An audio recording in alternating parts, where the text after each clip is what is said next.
I think it's fair to ask, do they move on from Jacob Mr. Milan, he's going to be the Milan quarterback for years to come. Or I was wrong. We doing everything they talk about. You know I'm everything a boss about. Not putting work and gotta toss them out. I'm really biting, they just barking out. I'm really riding, they just parking now. His street, what to talk about. See the big H when I'm walking out. Yeah. What's going on, everyone? Welcome to Base Coverage. Thank you guys for tuning in. We're on Athletes Forum Network. I'm your host, Jamal Clay. Don't forget to subscribe to the channel if you haven't already done so. Drop a comment. Share with a friend. All right? Let's keep this conversation going. ELF Free Agency 24. You could say it's officially heating up.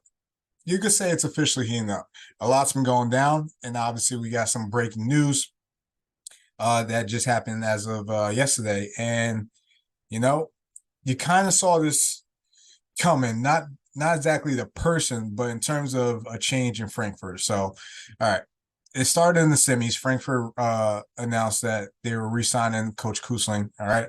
But then you start seeing some changes, a lot of changes.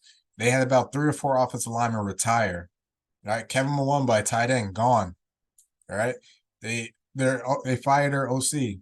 All right, and they bring in Frank Rosar, who's been with the Cologne Centurions, been with the Raiders of Tyrol.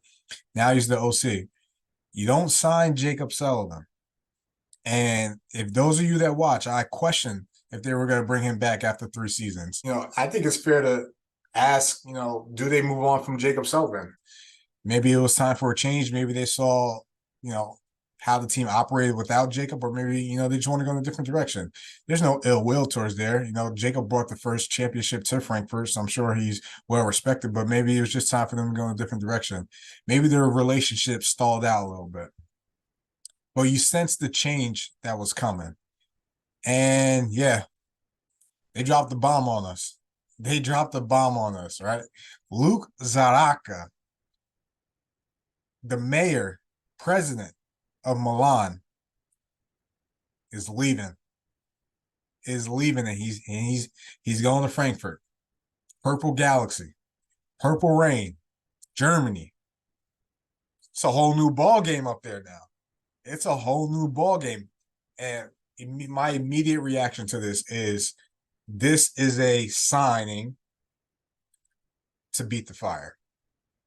Not saying it's going to happen, but this is a signing to beat the Fire. You need a quarterback that can go and win a shootout against J.J. Clark in the Fire.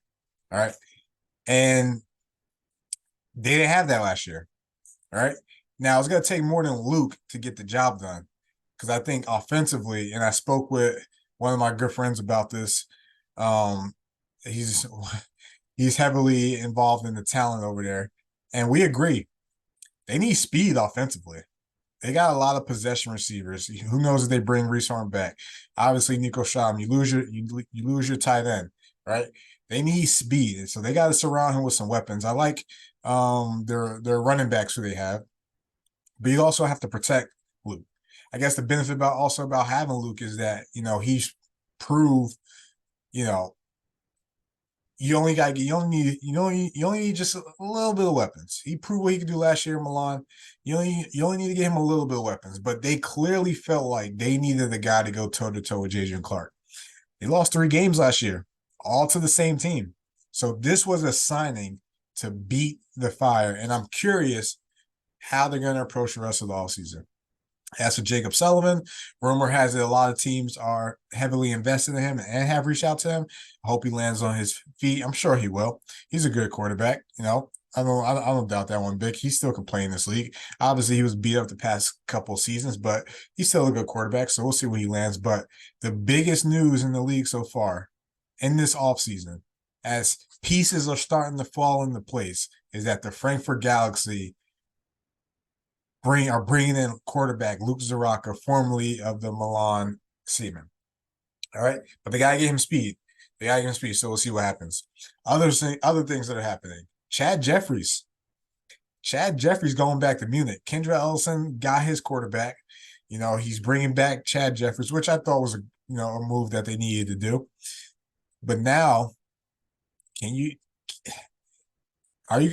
bring Markel back?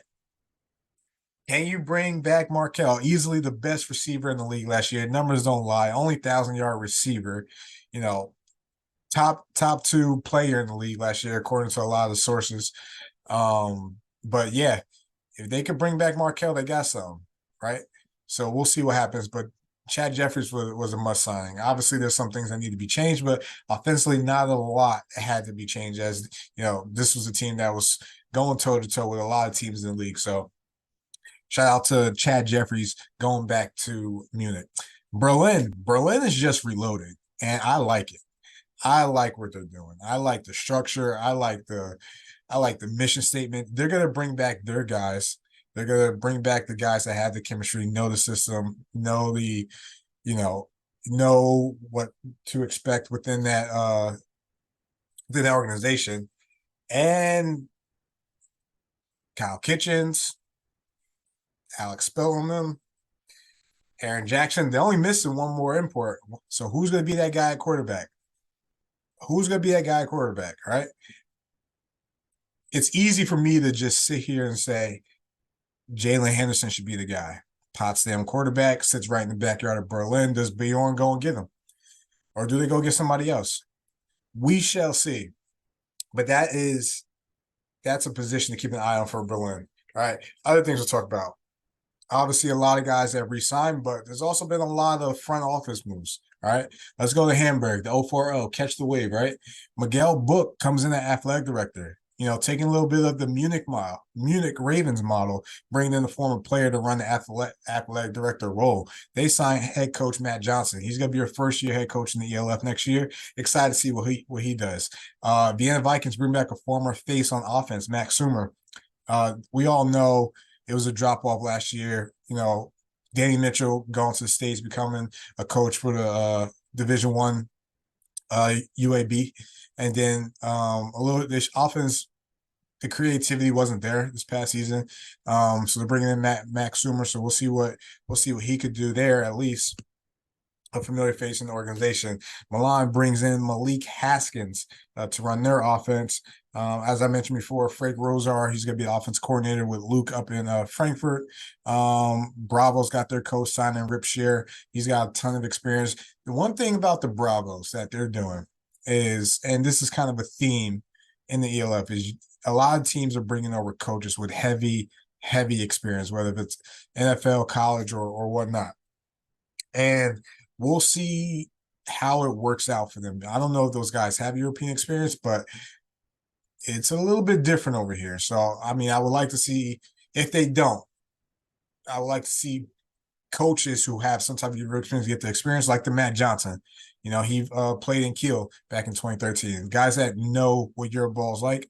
So we'll see what happens there. But free agency is heating up. And out of 17, we got 2 quarterbacks. And we know you go as far as your quarterback and your coach goes. All right.